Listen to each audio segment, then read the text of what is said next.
के और हर कंधे पर 100-100 चेहरे गिनती क्या एक दो की, हर कंधे पर 100-100 चेहरे गिनती क्या एक दो की, और रावण से ज्यादा खतरे है इस 21वीं सदी के भला माणस। हाँ 21મી સદી નથી, મને તો એક 20મી સદી લાગે છે। આ 21મી સદી મને એક 20મી સદી લાગે। રાવણની વાત નીકળી એટલે એક વાત કરી દો। રાવણ હમણાં પાનની દુકાને ગયો, કેમ ધાતકડ ન જાય? એ માણસ છે ને, રાવણ પાનની દુકાને જઈને કે 9 સાદી બીડી ને 1 સિગરેટ આપો।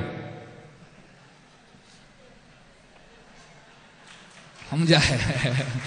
સમજાય? મોડો મોડો ભલે 9 સાદી બીડી અને 1 સિગરેટ આપો। રાવણની જિંદગીમાં એના કરતા વધારે પ્રોબ્લેમ મંદોદરીને જતો હોય। મંદોદરીએ બહુ મોટી ફરિયાદ કરી, કારણ 10 માથા હતા ને, પછી રાવણ એટલું કે માથું દુખે, પછી આખી રાત મંદોદરી માથું દાબે, જડે જ નહીં આમાં 10 માં કયું દુખે છે। પેલું દાબે કે નંબર 2 દાબે તો કયું કઈ બાજુથી બીજો નંબર કે છે એ જ ખબર ન પડે આમ। એટલે ઘણી બધી વાતો। પણ મારા પડોશમાં કહું છું ને, કાકારીએ 24 કલાક વિચાર્યા જ કરે, જઈ હોય તે ટેન્શનમાં જોયું, કાકા આટલું બધું શું વિચારો છો? મને કે ઇન્ટરનેશનલ લેવલની ચિંતા કરું છું। શું ઇન્ટરનેશનલ લેવલની ચિંતા કરું? મને કે સાંઈરામ તમને કઈ અફઘાનિસ્તાનના વાવડ મળ્યા? શું? તેની બરાબર વર્લ્ડ ટ્રેડ સેન્ટરનો ડખો હાલતો। શું વાવડ? મને કે કોઈ ઓસામાની બેન છે લાદેન,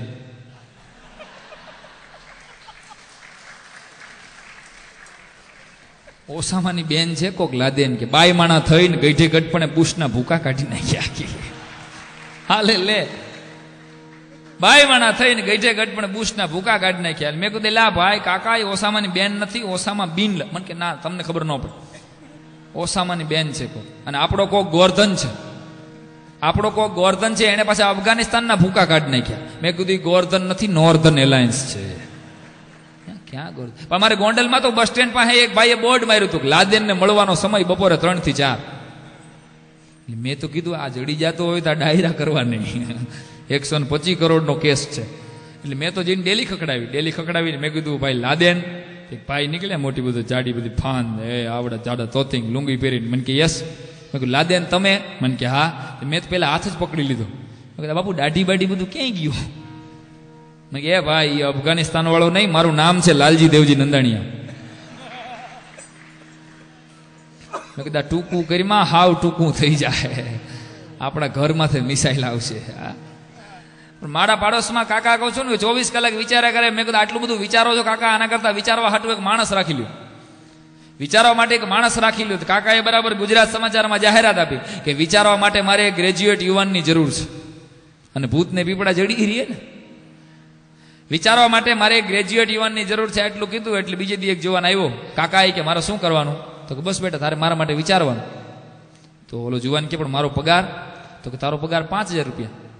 એટલે જુવાને ઘડીક વિચારીને કીધું કે કાકા તમારો પગાર 3000 છે અને તમે મને 5000 કેમ દેહો? એ કે એ વિચાર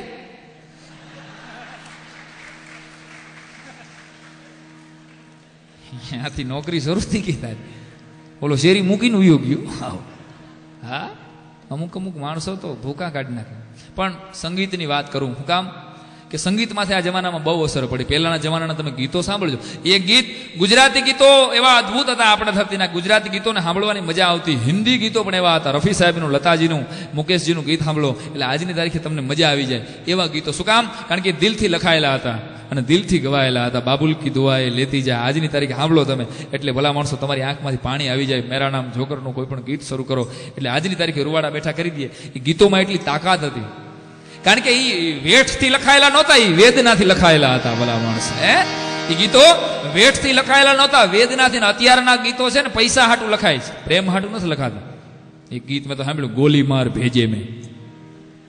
બોલો છે ક્યાંય? આ વર્લ્ડ બિલ્ડિંગ તો જુઓ, ગોલી માર ભેજે મેં ભેજા શોર કરતા કલ્લુ મામા।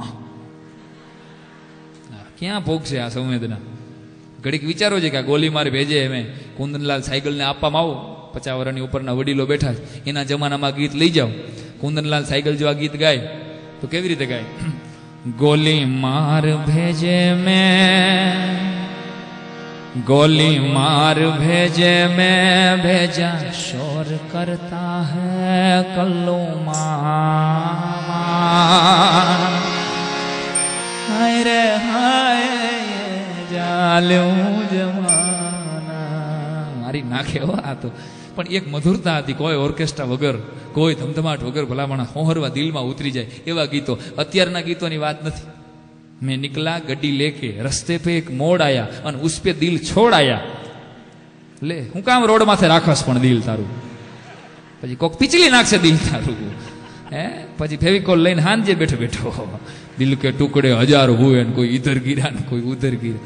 અત્યારના ગીતોની વાત કરું છું. મિતવા સુન મિતવા અપની ધરતી હૈ અને અપના અંબર હૈ. બોલો આવું ગીત હે. મિતવા સુન મિતવા અપની ધરતી હૈ ને અપના અંબર હૈ. તારા બાપે દસ્તાવેજ કરી દીધો લાગે.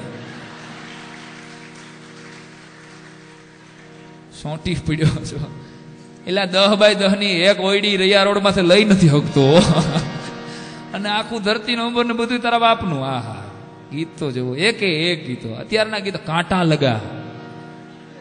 હવે એક બેન ને કાંટો લાગ્યો એમાં આખા ગુજરાત ને બળતરા કરાવી. બોલો તારા મોનો કાઢી નો લીધો કાંટો. અર્થ વગરના ગીતો છે.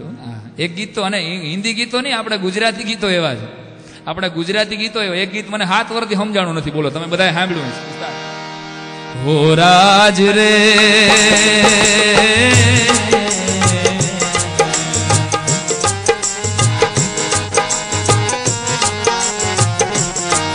અમે વાવડીમાં પાણી ભરવા ગયા તા, મન કે કાંટો વાગ્યો, મન કે કાંટો. હો રાજ રે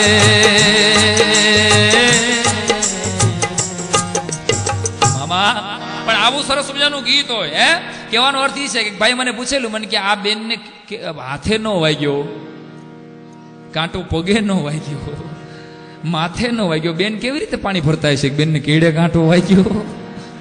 મરો મરો. મેં કીધું એલા હારી વાત તો સાચી, પણ આપણા લોકગીતો પાછળ ભાવ ગર્ભિત અર્થ છે. પછી મેં એને સમજાવ્યું, મેં ભાઈ આ કેડ એટલે કમર નહીં, કેડના ઝાડનો કાંટો છે. આ કેડ ઝાડનો કાંટો છે. આપણા અર્થોમાં અસલી ગીતોમાં અશ્લીલતા ન હોય ભલા માણસો. કારણ કે ગુજરાતનું લોક સંગીત યાદ રાખો. રાજા ગયા રાણીયું ગઈ અને હવની થઈ સરકાર. આ રાજા ગયા રાણીયું ગઈ ને હવની થઈ સરકાર. આમાં કોણ કરે કવિઓ વિના બાપ દુહાની દરકાર. અમે તો છાતી ઠોકીને કહી શકીએ છીએ કે એક આ એવો જમાનો આવી રહ્યો છે ટીવીની અંદર કે તમે એક સાબુની શેમ્પૂની એડવર્ટાઇઝ તમે તમારી જુવાન દીકરી હારે બહેન જોઈ નથી શકતા મિત્રો. એક પિક્ચર તમે તમારી બેન હારે બહેન પૂરું નહીં કરી શકો. એ જમાનાની વચ્ચે મારે તમારે